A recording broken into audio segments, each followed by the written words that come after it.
ya Jabar, ya Kohar, ya Kohar, ya Kohar. Sopo sing rusak NU bakal acur.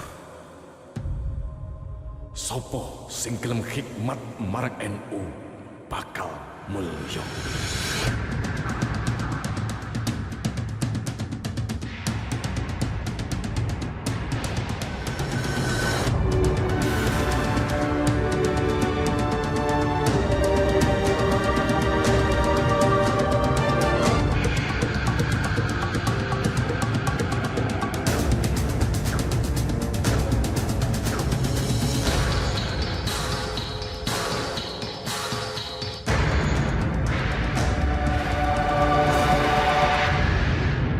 Akhirnya, pada tanggal 16 Rojab 1344 Hijriah, para ulama resmi mendirikan organisasi Islam dan diberi nama Nahdlatul Ulama yang berarti kebangkitan ulama.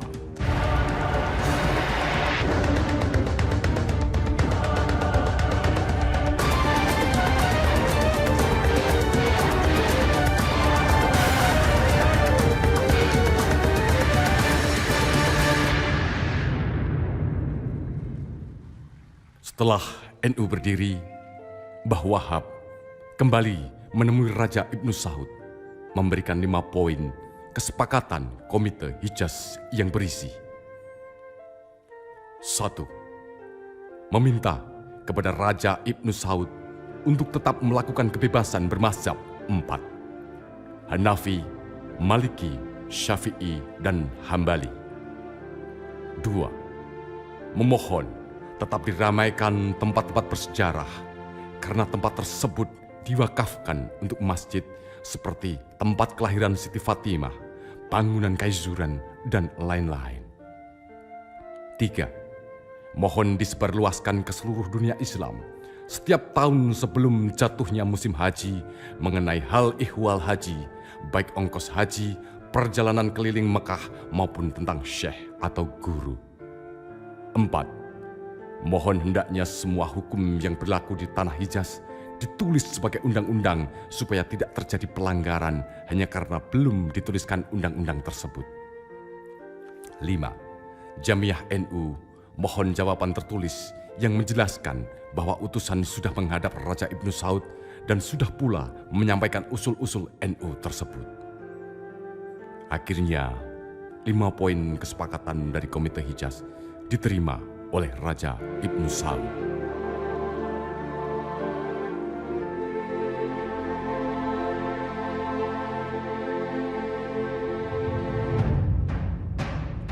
(1928) Perjuangan melawan penjajah di Indonesia masih terus berlanjut.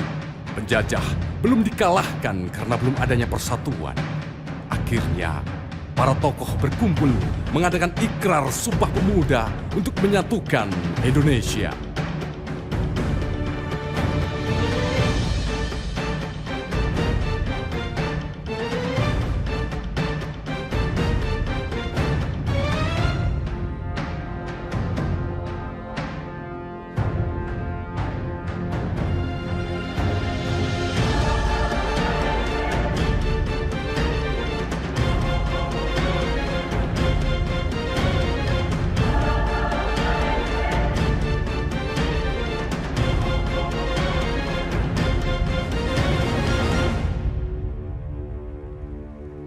Sumpah Pemuda.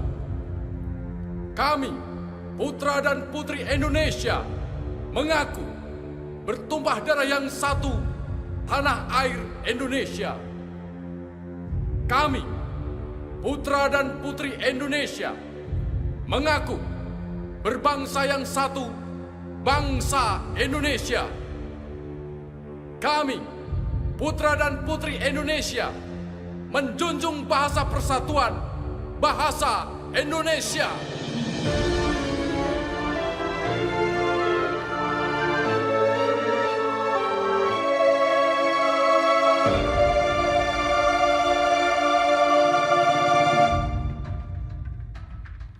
(1934) Muktamar NU yang ke-9 di Banyuwangi. ANO sebagai wadah para pemuda NU dirubah namanya menjadi Ansor oleh Kiai Wahab Hasbullah. Dalam hikayat sejarah, Nabi Muhammad SAW memberikan nama kehormatan kepada penduduk Madinah yang telah berjasa dalam perjuangan membela dan menegakkan agama Allah. Dan disepakati bahwa tanggal 24 April 1934 adalah hari lahirnya Ansor yang saat ini bernama Gerakan Pemuda Ansor.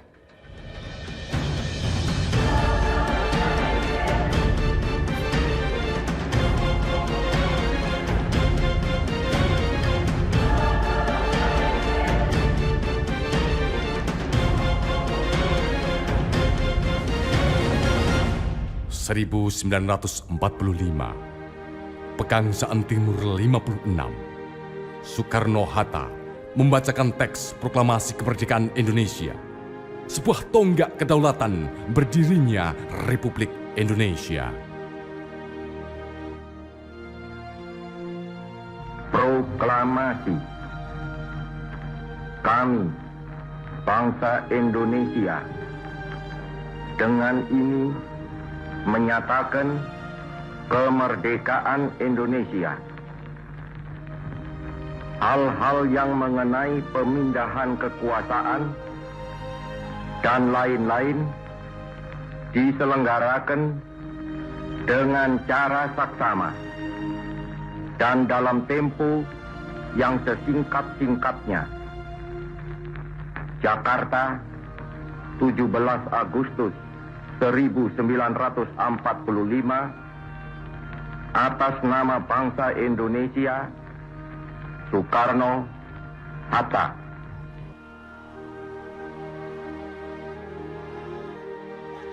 Setelah proklamasi, Belanda tidak mengakui kemerdekaan Indonesia.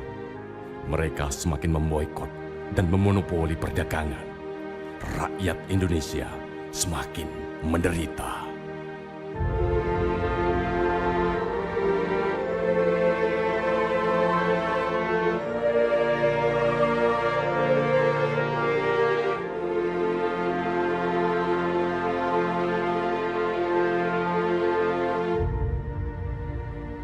Belanda semakin merajalela, rakyat semakin menderita.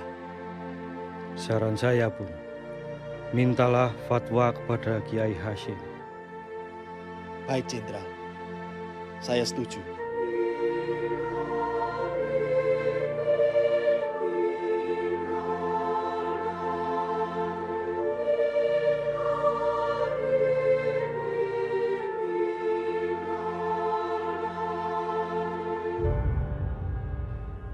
Kiai, penjajah sudah semakin beringas. Bagaimanakah umat Islam mensikapinya, Kiai? Bung, umat Islam jihad fisabilillah untuk republik ini. Ini perintah perang.